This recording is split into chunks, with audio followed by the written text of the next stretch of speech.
నటసింహ Nandamuri బాలకృష్ణకి young tiger NTR కి మధ్య గత కొద్ది కాలంగా విభేదాలున్నాయనే మాట మనం వింటూనే ఉన్నాం.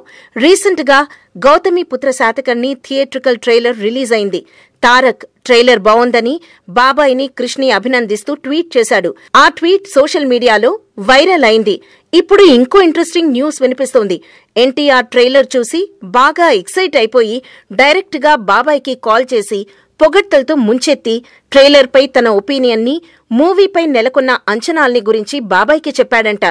మొదట కాస్త సైలెంట్ గా ఉన్నా తర్వాత బాలయ్య కూడా మాట కలిపి సినిమాకి సంబంధించిన వివరాలన్నీ చెప్పాడంట. మరోవైపు తారక్ కూడా తన కొత్త సినిమా విశేషాలు బాలయ్యకి చెప్పాట.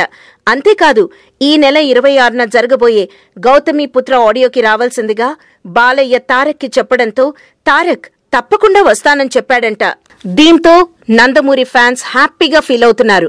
గౌతమిపుత్ర శాతకర్ణి సంక్రాంతికి రిలీజ్ కాబోతోంది. మరిన్ని ఫ్రెష్ ఫిల్మ్ అప్డేట్స్ కోసం మా TFC మీడియా ఛానల్ ని సబ్స్క్రైబ్ చేసుకోండి.